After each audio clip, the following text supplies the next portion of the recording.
O tema principal do capítulo 8 é a relação entre desrespeito e resistência à lógica moral dos conflitos sociais.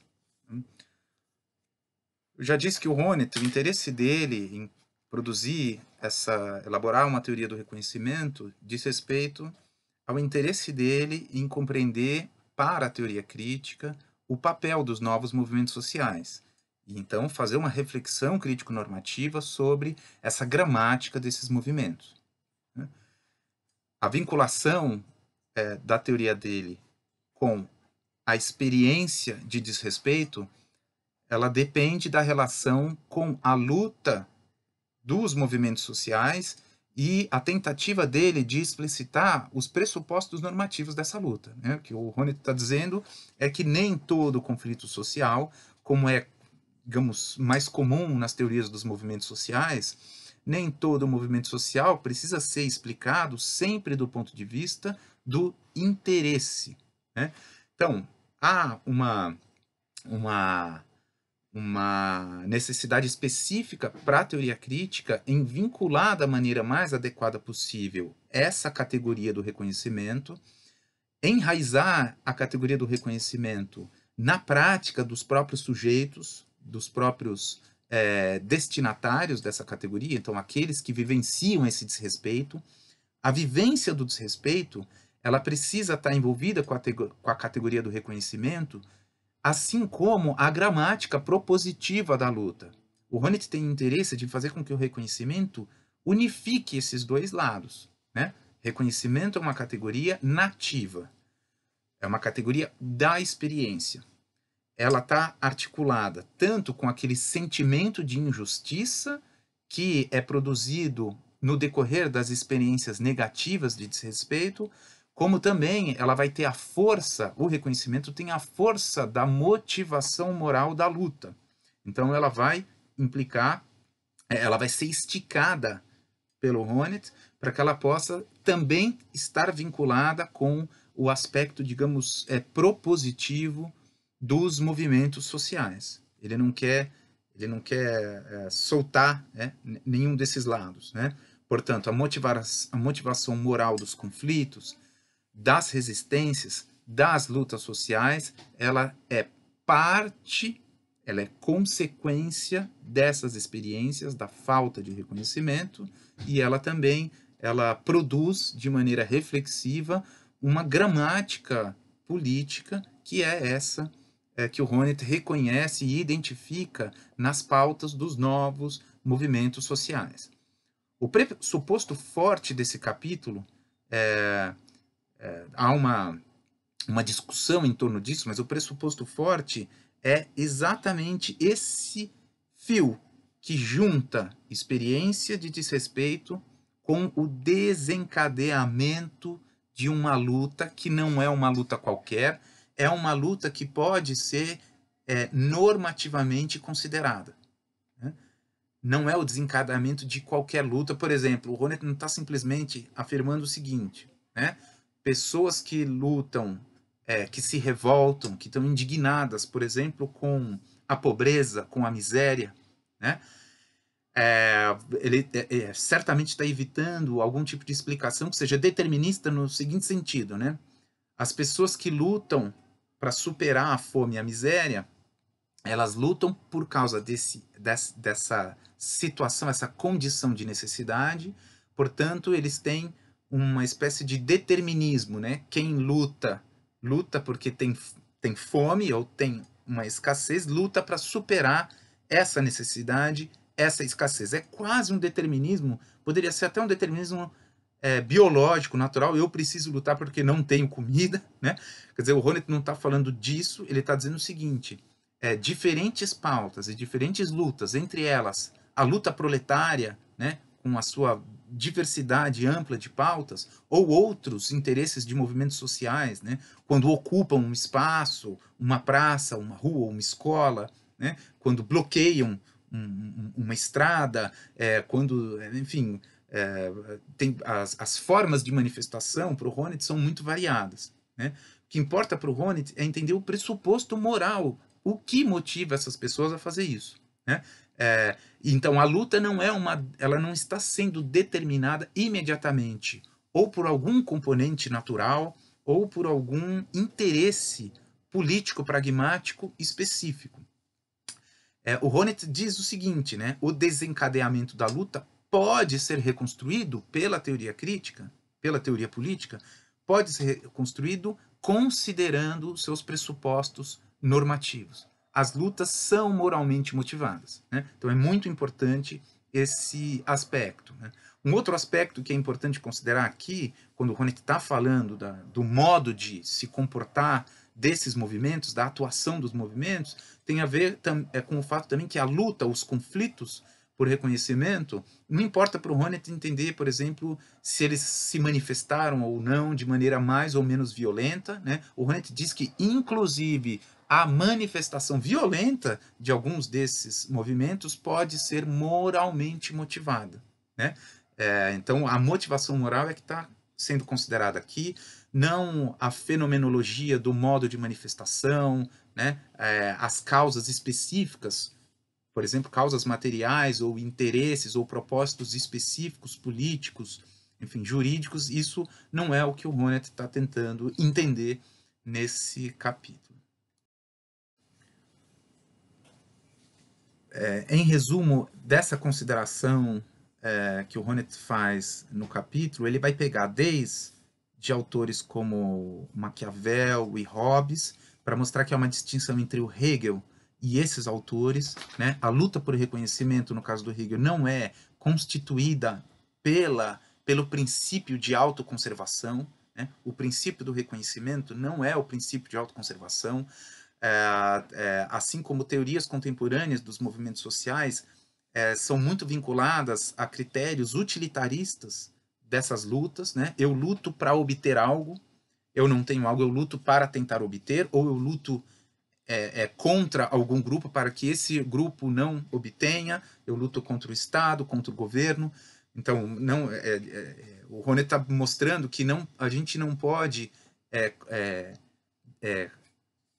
de maneira parcial, tão somente entender a motivação da luta desse ponto de vista. O Honneth usa alguns termos, né, para falar sobre isso, né, que são escolas utilitaristas, elas têm um pressuposto de que há um interesse racional desses movimentos em obter, em maximizar, mediante a sua manifestação, mediante os movimentos políticos, em maximizar determinados ganhos, a obtenção de certos objetivos, né, essa noção de luta por reconhecimento como uma gramática moral dos conflitos sociais, ela está em oposição, portanto, à interpretação unilateral em que o conflito social é baseado tão somente no interesse. Essa ideia do conflito social baseado no interesse, ela é hegemônica, né? Vai mostrar o Honneth. É uma tentativa de explicação contrária a dessa do utilitarismo, os motivos da resistência social, segundo ele, e da rebelião e da indignação, elas são formados num quadro de experiências morais que procedem da infração de expectativas de reconhecimento profundamente arraigadas nas próprias interações sociais. Há uma grande diferença, né, no modo de tratar de um paradigma, que é o paradigma do interesse, para esse paradigma do reconhecimento. Outro ponto importante é quando o Honneth está procurando mostrar que pautas vistas por autores, que para eles são autores fundamentais para entender essa mudança de perspectiva, né? O E.P. Thompson, o Barrington Moore Jr., né? Para eles são autores que foram compreender a motivação das lutas proletárias e estudaram a formação, né, da consciência proletária, a partir de uma reinterpretação dessas experiências sociais negativas, prenhes de uma gramática moral. Então, é muito interessante, né, quando ele vai tratar dessa literatura. Por exemplo, ele cita o Barrington Moore Jr., e diz o seguinte, né? Barrington Moore Jr. vai mostrar na pesquisa dele, no livro dele Injustiça, vai mostrar a razão de por que quando o movimento proletário ganha força e se compreende de maneira mais consciente, né, as pautas passavam por uma espécie de compreensão moral da injustiça. E isso em momentos muito diferentes dessa experiência proletária, né? A experiência proletária, por exemplo, um exemplo, né, que o Barrington Moore Jr. apresenta no livro dele, né? A mudança, quando eles cortam ou diminuem a capacidade do proletariado comprar, dos trabalhadores comprarem pão, né, e trocar o pão pela batata, ou trocar a cerveja pelo chá, que isso, para a experiência cotidiana das classes trabalhadoras, era uma compreensão de uma diminuição, de uma impossibilidade de viver nos mesmos termos e nas mesmas condições materiais que outras camadas da população, né? Então, eles se sentiam moralmente motivados a organizar uma luta contra essa situação de exclusão social, né? A desigualdade social, essa é a explicação que o Honneth tenta tirar a partir das análises do Thompson ou do Barrington Moore Jr., né? A desigualdade social, ela foi vivida pelos próprios sujeitos como uma experiência de injustiça moral. Era moralmente errado ser excluído e não ter condições de igualdade, né? Tanto juridicamente quanto do ponto de vista da vida material da classe trabalhadora, né? Então, o Honneth insiste muito nesse tipo de visão para mostrar que essas pautas, que eram pautas clássicas, né, dos trabalhadores que se organizavam em torno desse ideal de justiça, eles tinham pressupostos morais extremamente fortes, né? Então, essa é a tentativa do Honneth de reinterpretar a motivação da luta com a gramática moral do reconhecimento. É importante também considerar alguns outros elementos dessa abordagem do Honneth que são importantes, né, sobre os movimentos sociais aqui nesse capítulo. É claro que o Honneth está olhando para o direito também, mas ele não está olhando só para as conquistas de direitos. Quando ele fala de direitos civis, políticos e sociais, como critérios padrão de reconhecimento do direito, que tem um horizonte emancipatório, claro que ele está olhando para critérios que também são institucionais, ou seja, ele está olhando para a institucionalização da universalização do direito. E também outras mudanças institucionais que o Honneth pode considerar importante, né? Mas boa parte do que ele está preocupado também tem a ver com as consequências emancipatórias dos movimentos sociais para a dinâmica, né, da solidariedade e do reconhecimento na interação social. Então, não são apenas conquistas de direitos e transformações nas instituições que importam para o Honneth, mas, sobretudo, uma luta emancipatória voltada à transformação do cotidiano das relações sociais. Então, essas lutas vão ter consequências, e essas consequências vão alterar as nossas interações cotidianas, né? Essas lutas trazem para as nossas esferas de ação, em diferentes domínios da nossa vida social, elas vão trazer ganhos. E esses ganhos têm a ver com a maneira de se comportar perante o outro, né? Que para o Honneth isso é muito importante. Ela pode implicar uma mudança de atitude cotidiana, e isso também é importante para você medir os ganhos da gramática do reconhecimento, então não só nas instituições, mas talvez, sobretudo, na cultura política.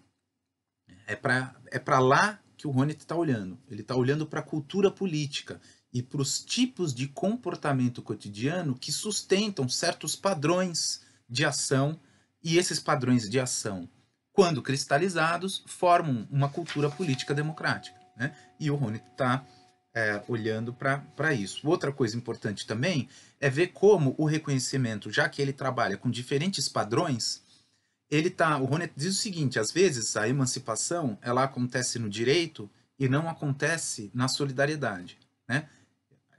Ou vice-versa. Às vezes você consegue uma conquista na dimensão do respeito recíproco, pela estima social, no cotidiano e na sociabilidade cotidiana em relação a indivíduos e grupos, mas você não consegue conquista jurídica para esses mesmos indivíduos e grupos, né? A emancipação, no caso do Honneth, portanto, ela não é total. O Honneth não tem uma visão, assim como não tinha o Habermas, né? Não tem uma visão de que a emancipação é a emancipação da sociedade na sua totalidade. Não existe esse macro sujeito que chama sociedade e ele, quando se emancipa na totalidade, sempre como um todo.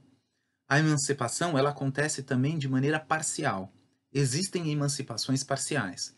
Às vezes você ganha de um lado, perde do outro, né? Nem todo reconhecimento da solidariedade ele se converte em reconhecimento jurídico, nem todo reconhecimento jurídico se converte como critério de reconhecimento, padrão de reconhecimento da solidariedade.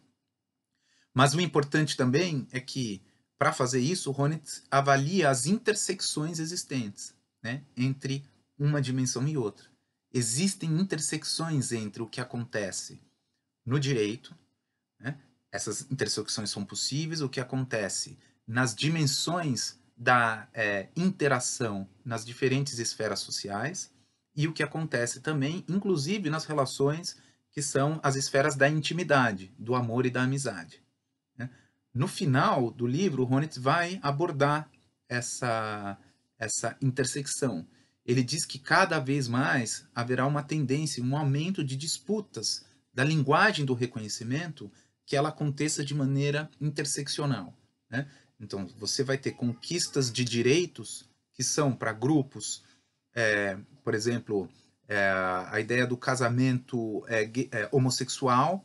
Então, eles podem ser juridicamente reconhecidos, eles lutam pelo reconhecimento social também, eles lutam por outros direitos, como, por exemplo, poder criar uma criança, poder adotar uma criança, criar uma criança, ou ter uma criança, e que isso tudo, o Honneth vai dizer que tem uma intersecção entre a liberdade de autorrealização, que vai cruzar com disputas no direito.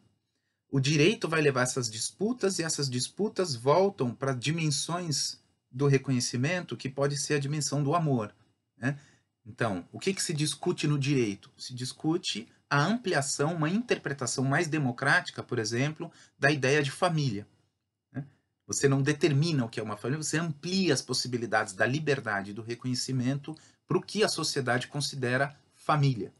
E isso está sendo debatido no direito, em vários tipos de direitos que se interseccionam. E essa é uma tematização que está na cultura de fundo, na cultura pública de fundo. Ela é tematizada, né? Nos filmes, nas novelas, nas revistas, né? Ela está se cruzando. É uma tendência, diz o Honneth, de aumento desse tipo de conflito, né? A gramática do reconhecimento ela é muito atual, muito atual. E essa intersecção, que é um ganho da teoria dele, né? Compreender que existem essas intersecções, elas são possíveis. Por fim, algumas dificuldades, para que a gente possa elencá-las e posteriormente discuti-las, né? E vocês também poderem ir atrás, depois de, caso tenham interesse, bibliografia sobre isso, né? A primeira delas eu mencionei na aula anterior, ela tem a ver com essa necessidade do Honneth de, quando vincular teoria e praxis, vincular a teoria do reconhecimento a uma determinada noção de praxis, né?